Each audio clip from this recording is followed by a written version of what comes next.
Generally, the thing I like to explore is how women carve out these spheres of influence and power and agency and independence in their lives in a historical era that typically does not want them to have it. Story time with Stephanie Storey. Hi, I am art historical novelist Stephanie Storey. Welcome to my show, Story Time, where I get to talk to other writers about their passions and their processes.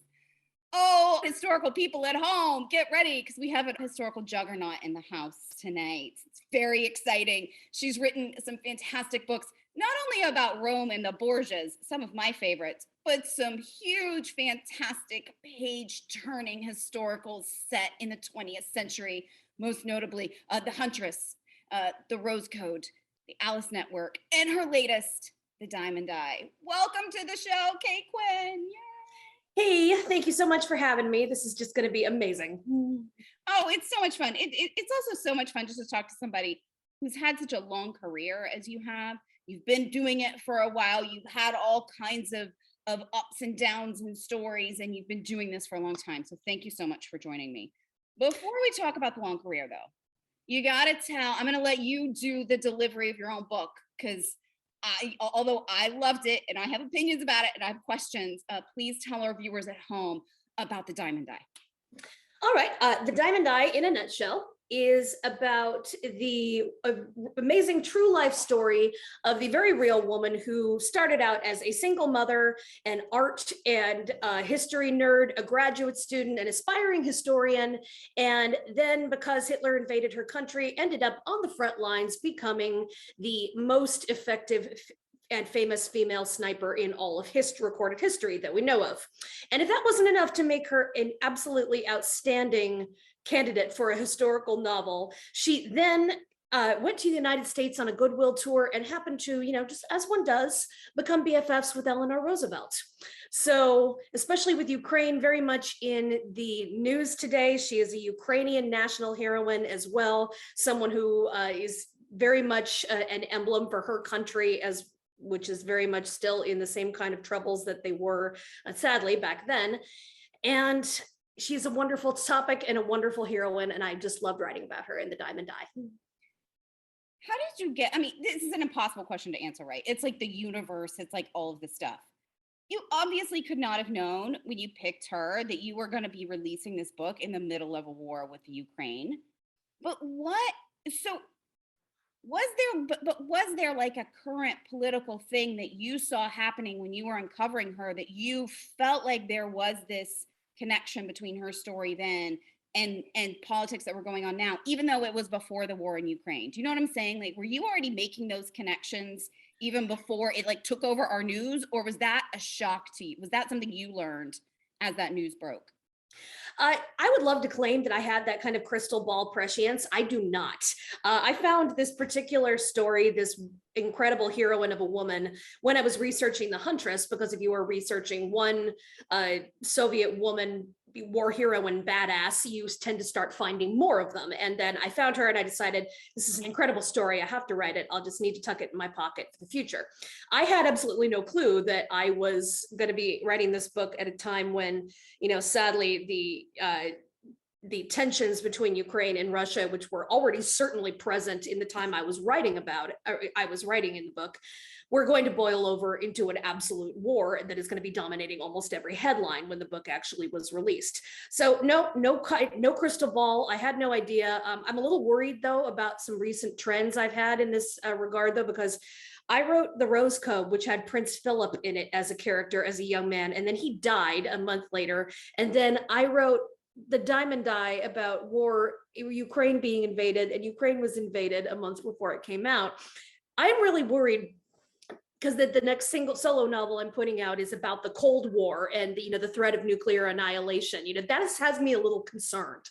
It has me concerned now too. You're gonna give me nightmares, Kate. You're like predicting the future through history, which I think is what we all do. Well, it's that whole quote, it's like, what was it? Those who, don't study history are condemned to repeat it, but those who study history are condemned to sit by and watch while everybody else repeats it. So I was glad you used the word badass when describing your female heroines, because they are these women who go through extraordinary lengths. They go through these extraordinary journeys, things that you don't expect out of women in the early 20th century. You just don't, because we don't hear about those stories, I think. Are you surprised that you keep finding these stories and there keep being these kinds of the greatest spies in the world, that there keep being these kinds of stories? Or are you not surprised by that? You're unsurprised that they have gone untold. Where do you fall? I'm always wowed because I always, go a little starry-eyed whenever I find some new woman who I'm thinking like, oh my God, I love you. I want to learn everything about you. I want to like take you out for drinks and like get you just a little tipsy so you tell me all about your amazing life, and I wish that I could. So I always get wowed, but I am not surprised. I am never surprised that these women are out there, because it's just that history does not focus on them. And so you just need to go digging. And the wonderful thing I think about the current trend for historical fiction that is women-centric is that there are many writers, I'm only one of them, who want to find these stories and who are doing that digging. And it's just a matter of kind of looking around the edges of history, just because the spotlight, and I know you know this, it just tends to focus on, the doings of men and the winners, who are also tend to be men. And for the most part, it tends to focus on the doings and the victories of white men. So if you want stories that are not those, and you just simply have to look around the edges, and that's where those stories live, and there are always more to find. So I'm not surprised those women are out there, but I do always get a little bit, like jaw hitting the floor when I read the details, and then I think yet again, why on earth did I never read about this in my history class in a college or in high school? Honestly, Kate, that's how I feel every time I read one of your books. I'm like, how did I not know this human existed? Because the Yes. stories are fantastic. And you're like, wait, she did what? Are you kidding? And like so much of it's steeped in the really real history. Speaking of that, when you're around the edges, there's not as much historical record on these women that you dig up and find. Is it a blessing or a curse? Like for me, I've written about, famous white dudes. There's a lot written about them. I'm boxed in certain ways, but in other ways, it means the story's already there. It's already written. Do you find that liberating? Do you find it terrifying that there's not as much in the historical record, that you have to patch more together? How do you feel about that? It's a mixed blessing. In one sense, if you have more gaps in the record, you have more room to play. And that's always a blessing for a novelist. But on the other hand, when you do what you do have, it's like you feel like there's more to get wrong in a way too, because you feel the urge, the responsibility to get it right to someone whose story maybe has not been told very much, and you do feel like you have this responsibility to get it right and to play fair with what you have been given. Now, for Ludmilla's story in The Diamond Eye, I really had a blessing because she wrote a memoir later in life. It's her life in her words. And fortunately for me, I do not speak Russian. Her memoir was translated, had an excellent translation into English. So I had her words in her, from her own mouth, as it were. But even then, it's not the final say on everything. For one thing, because this was a document that was published under the Soviet Union, which means that the censors had their way with it in certain ways. There are things that she could not have put in there that we know happened. And conversely, there are things that she put in there which were put in there for her, which probably didn't happen, because censorship is, under an extremist regime, tends to do these kinds of things. So it becomes a little bit like I'm reading the memoir through the fence of the propaganda. The real woman is very visible behind it. It's not that you can't see her or hear her. It's just that you kind of have to look between the slats here and there. And so that's part of it. And then the other part, of course, is that even in a memoir, no one tells the whole story. We are all telling our lives for posterity. And there are things maybe that we don't want posterity to know about our lives, or we don't feel like getting into. I mean, she devotes maybe 3 lines in her entire memoir about her lousy first husband, who knocked her up when she was 15 and then abandoned her and their child, and was never a husband or a father figure in their lives again, pretty much for the rest of their lives. And she really says almost nothing about him. What little she says, it makes it clear that there's a big, ugly history there that she's not getting into. And the thing is, I get why she didn't say anything about it, because this woman is telling her incredible story for posterity. And what woman wants to give any page space in that story to posterity, to her lousy ex? Your revenge is you leave him out. So on the other hand, though, did that mean that I did not flesh him out a little bit because I knew that there was a big, ugly story there that she wasn't telling? Of course I did, because I'm a novelist, not a biographer. It is my job to be able to say, what if, and to have fun in that gap, because again, that's a gap, and I don't know what happened because Ludmilla very clearly did not feel like talking about it. So I got to play with it a little bit. Oh, that's the best part. That's why I'm guessing is it true? That's why I'm a historical novelist, because I don't have to be so bound by the history, and I can blow out the dark places and go in there and play and dream up at night and go, but what if this happened? That's sort of fun.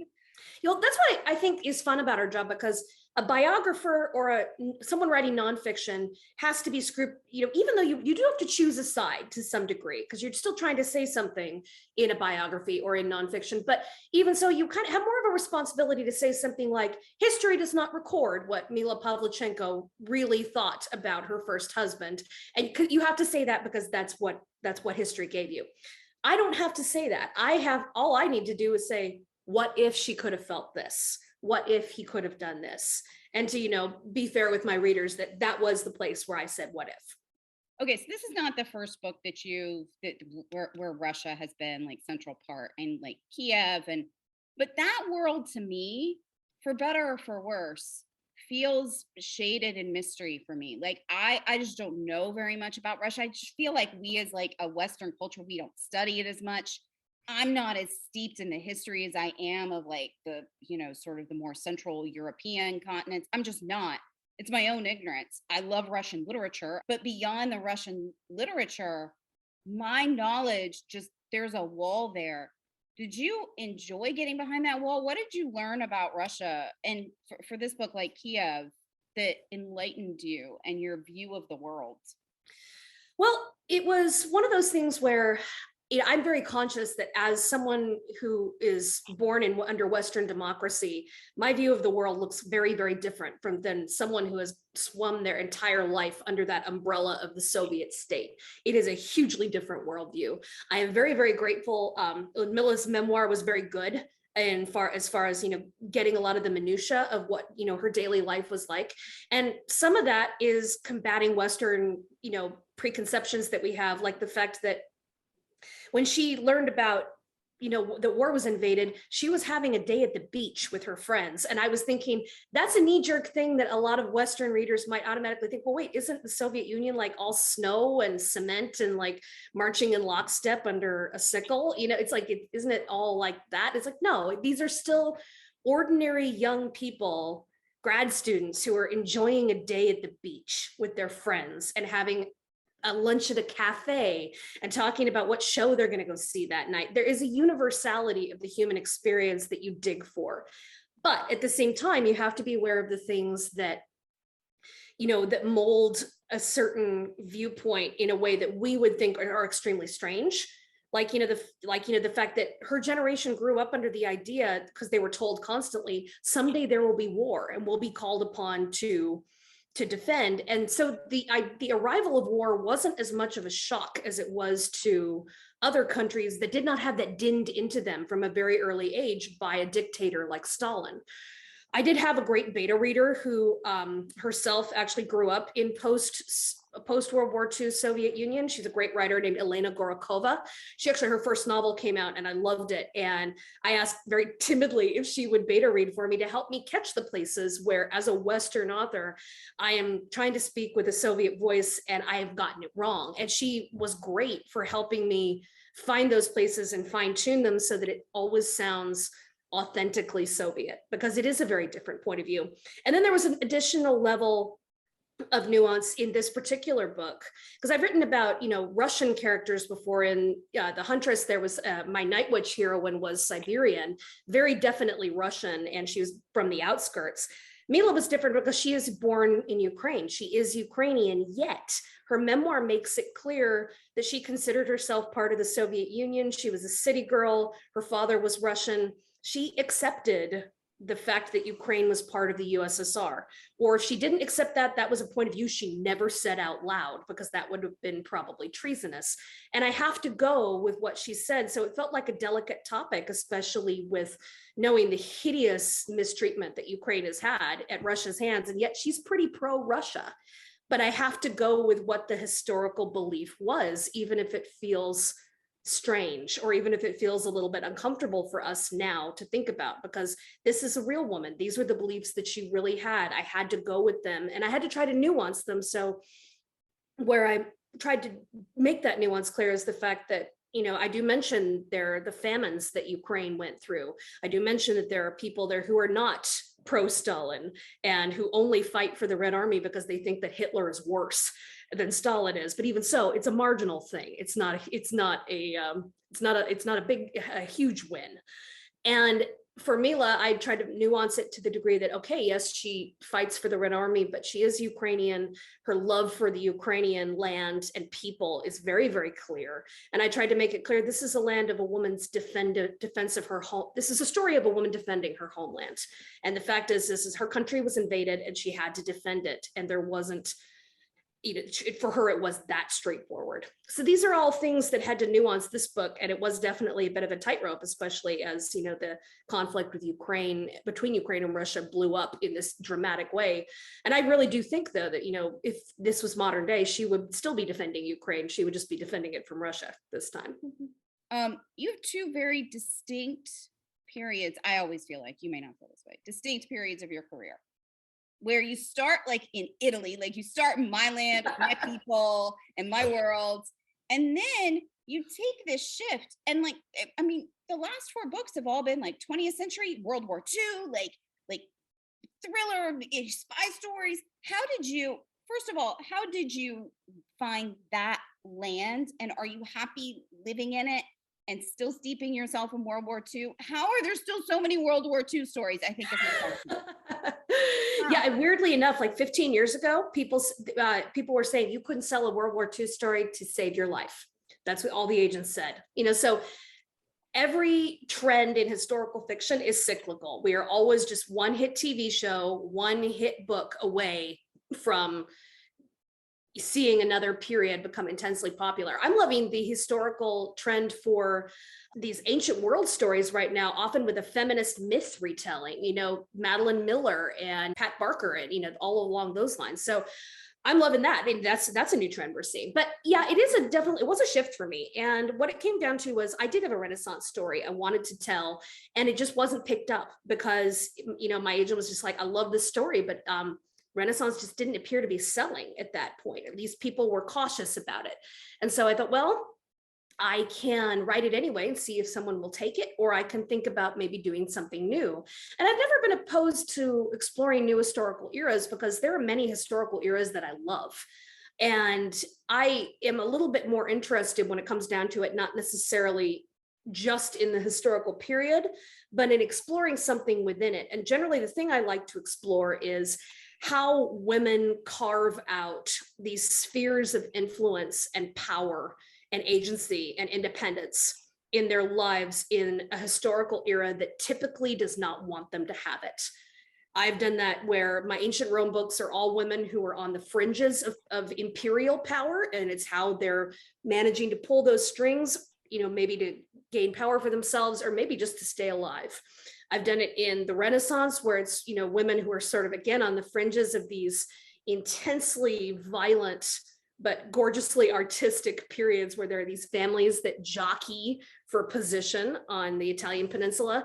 And then, I realized I can do the same thing in 20th century history. It's just that I'll end up doing a lot more of it around wars. And the thing I do like, the freedom there, is that it's really hard to get a woman on a battlefield in ancient Rome or Renaissance Italy. It is tough. It's not impossible. I have done it, but it is harder.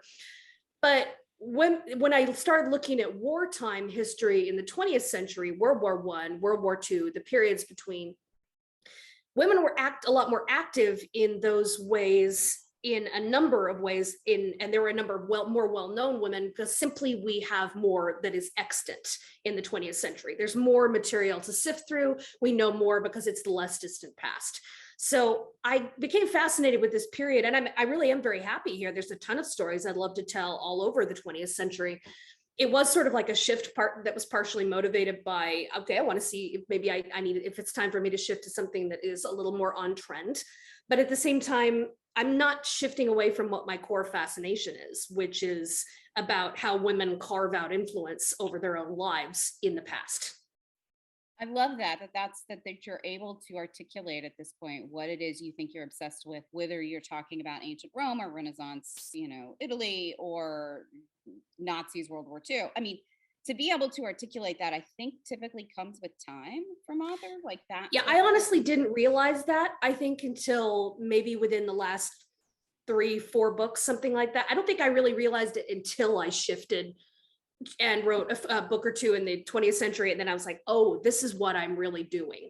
I do think that it does come over time when you start realizing what are the things that I continually end up being drawn back to?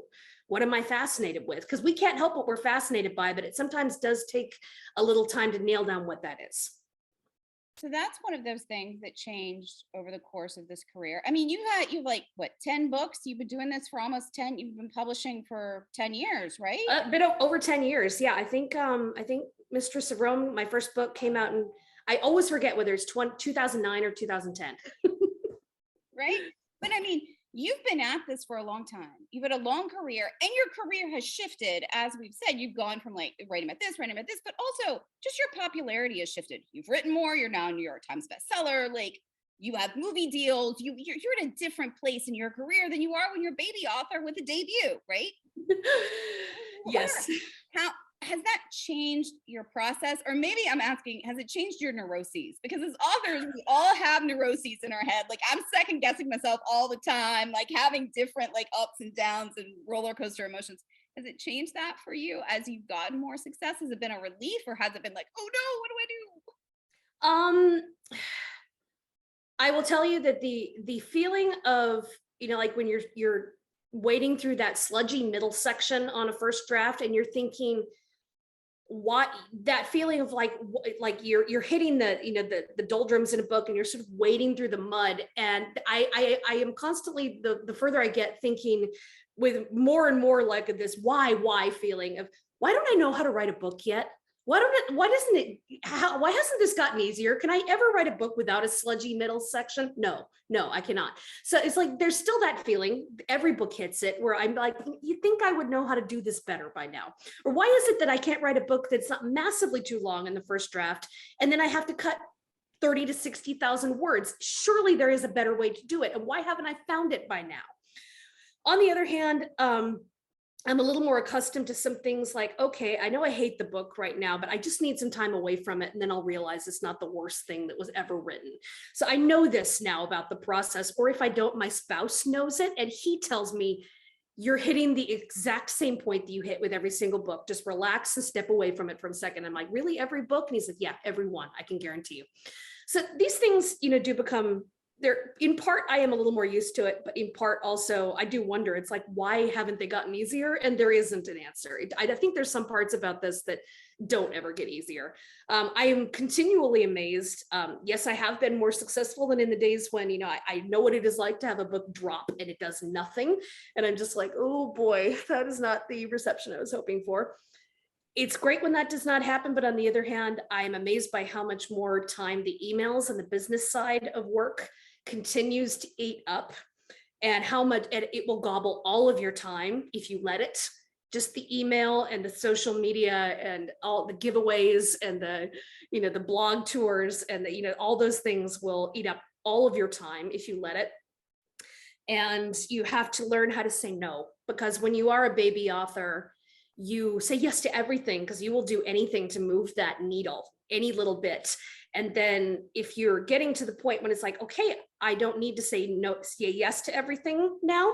By that point, you have trained yourself to say yes to everything. So all of a sudden you realize you have no more time left because you get more demands on your time, and you said yes to everything. And now you're like, why do I have 10 books to read this month for cover quotes? And why do I have 12 bloggers or podcasters I'm speaking to in a 2-week period, and I also have a book due? Why did I plan it that way? It's like, because you said yes to everything. So you have to start saying no. And that's something I've tried to learn to teach myself. But in it all, I'm very lucky to do what I do, and I'm still happy. I'm made happy by it every day. And that is the thing I think that has been a real soul saver for me in lockdown and in COVID and in just the last few years in general, is that being able to write and have had a day where I turned out 1,500 at least reasonably decent words is like a jolt in the arm of, joy, that is better than, I don't know, I've never taken any drugs, but it is better than any drug I can imagine. And it's free and it's healthy. So I am very, very lucky that I can get my joy every day from doing this. Even when I am frustrated, it is still intensely satisfying to me. And that has never changed. That is the best answer, because one, it makes me feel like, oh, great, the stupid things I do when I write every single draft and things that I go, man, I wish this were easier. That's never going to change. But also the hopefulness and the joy you get out of it is really beautiful. That's how I feel. As long as I'm happy writing, I'm happy. I have to ask you about one other thing. Oh, yeah, absolutely. I was a singer when I grew up, and you're trained in music. And I've heard you sing. You are a beautiful singer. You have a gorgeous voice. Thank you. What did music give you as a storyteller? Because for me, it gave me so much. And I would love to just tell my viewers at home what music did for that part of your brain and body and life. Well, I still need music when I write, something thematically attached to whatever it is that I'm writing. Generally, I'll have playlists. I have certain soundtracks I go back to. So I need music when I write. I absolutely can't do it in total silence.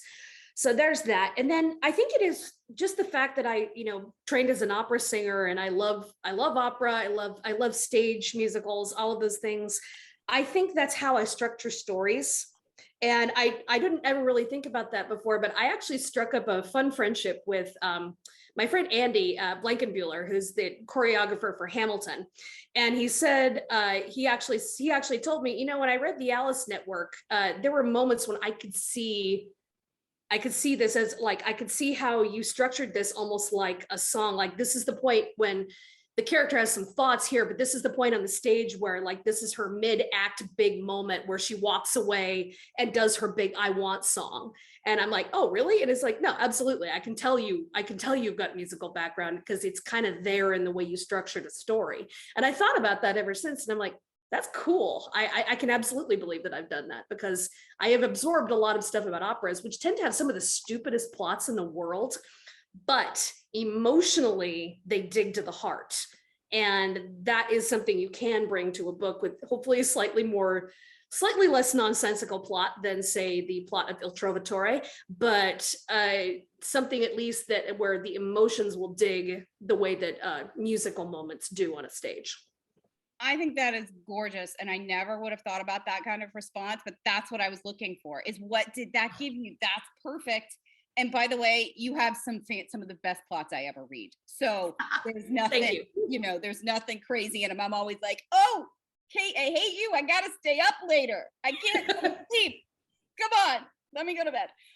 Anyway, thank you so much for joining me. This was fantastic. I always learn a lot reading your books, but I loved sitting down and talking with you and chatting with you about them. And I love reading them. So, get on writing the next one. Yep, you too. I can't wait to read the next one. I loved when sitting right behind you. It was so much fun to read. So I really want to read the next. This is you. Right there on the cover. Oh, come on. Come I didn't even realize that. No, I was just looking at it and thinking, oh man, I loved that. Oh, thank you. Okay, Mutual Admiration Society. But thank you, Kate. It was lovely to have you, and everybody else. I will see you next time. Bye. All right. Stephanie story time virtually. We've got time and plenty of stories, talking stories in